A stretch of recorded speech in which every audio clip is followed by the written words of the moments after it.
दोस्तों, कहा जाता है कि शादी के बाद पति की किस्मत पत्नी के ऊपर काफी हद तक निर्भर रहती है। शादी के बाद कुछ लोगों की किस्मत पूरी तरह से बदल जाती है और सफलता की राह पर चलने लगती है। वहीं कुछ लोगों की किस्मत शादी के बाद से ही बर्बाद होना शुरू हो जाती है। बर्बादी का कारण पत्नियों की कुछ गलतियां भी हो सकती हैं। भविष्य पुराण में पति पत्नियों के कुछ नियमों का जिक्र किया गया है, जिसमें पत्नी की कुछ गलतियों के बारे में बताया है। अगर पत्नी शादी के बाद कुछ गलती करती है तो उसका सीधा असर उसके पति पर और उसकी किस्मत पर पड़ता है। अगर आप पति के साथ भोजन करती हैं तो ये वीडियो जरूर देखें दोस्तों। ऐसा भोजन कभी मत करना। नमस्कार दोस्तों, स्वागत है आप सभी का एक बार फिर से। दोस्तों, सच्ची श्रद्धा से कमेंट्स में जरूर लिखें हर हर महादेव। दोस्तों, आपने ये कहावत तो सुनी ही होगी कि हर सफल इंसान के पीछे एक औरत का हाथ होता है। ये कहावत यूं ही नहीं कही गई है। दरअसल हिंदू पुराण में भी पति की सफलता के पीछे पत्नी को ही अहम कारण माना गया है। कई मामलों में तो पति की तरक्की भी रुक जाती है, इसीलिए शादी के बाद पत्नी को कुछ कायदों का ध्यान रखना चाहिए। तो चलिए जानते हैं ऐसे नियम कायदों के बारे में जो पत्नी को ज़रूर पालन करने चाहिए। लेकिन उससे पहले आपसे रिक्वेस्ट है कि अगर आपने हमारे चैनल को अभी तक सब्सक्राइब नहीं किया तो जल्दी से सब्सक्राइब कर लीजिए। दोस्तों, पत्नी की ये 5 गलतियां पति को बर्बाद कर सकती हैं। पहली गलती, सुबह देर से उठना। कोई भी पत्नी अगर सुबह सूर्योदय के बाद भी बिस्तर पर सोती रहती है तो वहाँ काफ़ी मात्रा में नकारात्मक ऊर्जा पैदा होती है। ऐसा कहा भी जाता है कि देर से उठने वाली महिलाओं के पति को हमेशा दुर्भाग्य का सामना करना पड़ता है। इस ऊर्जा का असर सीधा पति के भाग्य पर पड़ता है और पूरा दिन बेकार जाता है। इसीलिए पत्नी को हमेशा सूरज निकलने से पहले उठ जाना चाहिए। दूसरी गलती, साफ सफाई ना रखना। जो महिलाएं अपने घर की साफ सफाई नहीं करती तथा जिनके कमरे से बदबू आती है, वहां दरिद्रता को आने में देर नहीं लगती। यथार्थ पति की कमाई पर भी असर होने लगता है। ऐसा माना जाता है कि जो महिला गंदगी रखती है उसके पति का खर्च ज्यादा होता है। इसीलिए पत्नी को घर और कमरे की हमेशा साफ सफाई करनी ही चाहिए। तीसरी गलती, पत्नी का रोज ना नहाना। जो भी पत्नी या महिला रोज नहीं नहाती है या अपने आप को साफ नहीं रखती है, वो महिला नेगेटिव एनर्जी से भरी हुई रहती है और इसके इर्द गिर्द नेगेटिव ऊर्जाओं का भी आभास होता है। दोस्तों, ऐसे में पति आलसी हो जाता है और उसे काम में या किसी भी चीज में मन ही नहीं लगता। चौथी गलती, पत्नी का लड़ना और कटु वचन बोलना। अगर महिला अपने पति से हर बात पर लड़ती है या झगड़ती है तो पति का माइंड डाइवर्ट हो जाता है, जिसका असर उसके काम और व्यवहार पर भी दिखता है। पांचवी गलती, खाने में भेदभाव करना। जो कोई भी महिला अपने पति को खुशी मन से या तहे दिल से खाना नहीं खिलाती, उसके पति की बर्बादी वहीं से शुरू हो जाती है। वहीं दोस्तों, भोजन करने से पहले 5 अंग, 2 हाथ, 2 पैर और मुख, इनको अच्छी तरह से धोकर ही भोजन करना चाहिए। भोजन से पहले अन्न देवता तथा अन्नपूर्णा माता की स्तुति करके उनका धन्यवाद करके बोलना चाहिए कि सभी भूखे प्राणियों को भोजन प्राप्त हो, और ईश्वर से ऐसी प्रार्थना करने के बाद ही भोजन की शुरुआत करनी चाहिए। भोजन बनाने वाली महिलाओं को स्नान करके ही शुद्ध मन से ही मंत्र जाप करते हुए रसोई घर में प्रवेश करना चाहिए और भोजन बनाना चाहिए।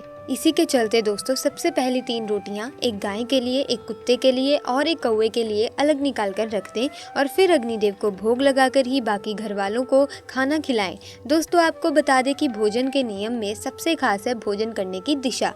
भोजन पूर्व उत्तर की ओर मुख करके ही करना चाहिए। दक्षिण दिशा की ओर करके किया गया भोजन भूत प्रेतों को प्राप्त होता है। ऐसा करने से घर में प्रेत आत्माएं आकर्षित होती हैं, और वहीं पश्चिम दिशा की ओर किया गया भोजन रोगों की वृद्धि करता है। दोस्तों, बिस्तर पर बैठकर अपने हाथों पर रखकर या टूटे फूटे बर्तनों में भोजन कभी नहीं करना चाहिए। ऐसा करने वाला व्यक्ति नर्क की ओर बढ़ता है। दोस्तों, आपको बता दें कि ऐसे मनुष्य के हाथों द्वारा भोजन कभी नहीं करना चाहिए।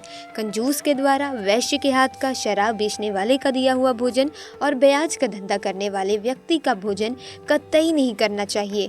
इससे व्यक्ति को नर्क की यातना भोगनी पड़ती है। भीष्म पितामह कहते हैं कि भोजन के दौरान थाली में अगर बाल या कंकड़ आ जाए तो उसे वहीं पर छोड़ देना चाहिए। बाल आने के बाद भी खाया जाने वाला भोजन दरिद्रता का सामना करने पर मजबूर कर देता है। थाली को अगर कोई व्यक्ति लांघ जाए या ठोकर लग जाए तो ऐसा भोजन दूषित हो जाता है, इसे ग्रहण नहीं करना चाहिए। दोस्तों, भीष्म पितामह ने अर्जुन को बताया कि एक थाली में जब भाई भाई भोजन करें तो वे अमृत के समान हो जाता है। ऐसे भोजन में धन धान्य, स्वास्थ्य और लक्ष्मी की वृद्धि होती है। ऐसे भाई को नर्क नहीं जाना पड़ता, होती है स्वर्ग स्वर्ग की प्राप्ति। और वहीं भीष्म पितामह के अनुसार पति पत्नी को एक थाली में भोजन करने को निषेध माना गया है।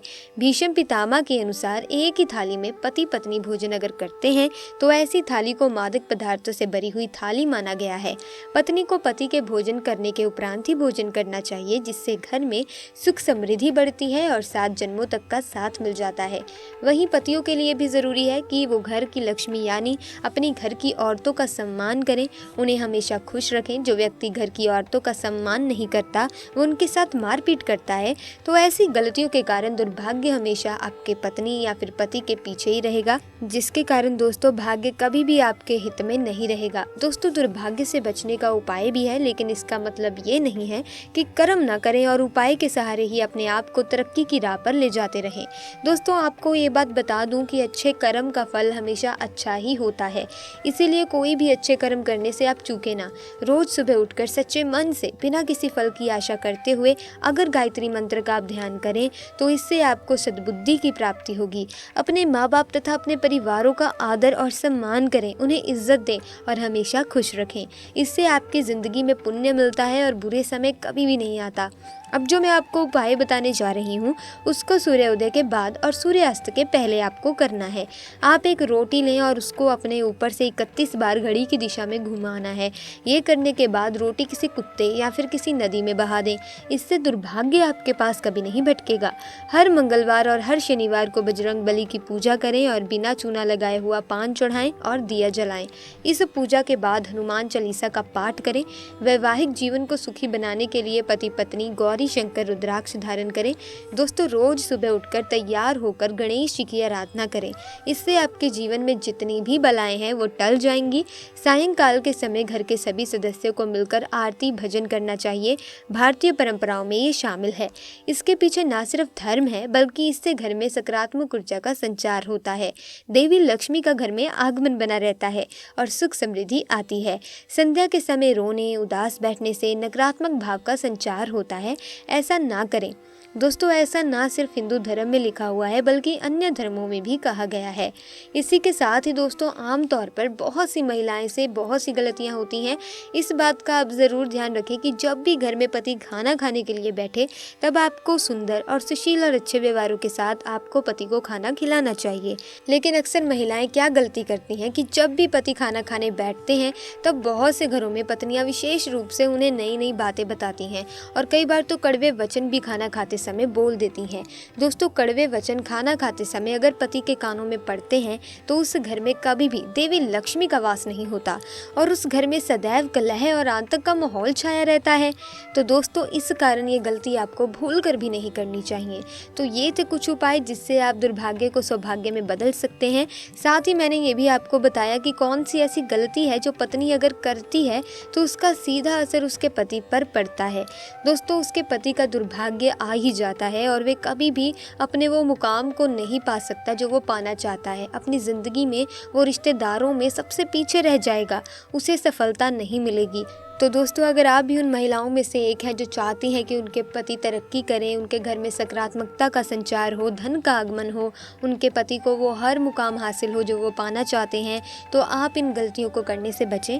कभी भी एक ही थाली में पति पत्नी भोजन ना करें। इससे आपको पता ही है कि आपके घर में नकारात्मक ऊर्जा का संचार होगा, घर में दरिद्रता आएगी। इसी के साथ ही अगर आप ये चाहते हैं कि ऐसा ना हो तो ऐसी गलतियां भूल कर भी ना करें। तो दोस्तों आज की वीडियो में बस इतना ही ज्ञान। अगर वीडियो आपको थोड़ी सी भी ज्ञानवर्धक लगी तो वीडियो को लाइक कीजिए, शेयर कीजिए, साथ ही हमारे चैनल को सब्सक्राइब कीजिए ताकि वीडियो की अपडेट आपको मिलती रहे। साथ ही कमेंट सेक्शन में जय माता दी लिखना ना भूलें। आपका बहुत बहुत धन्यवाद।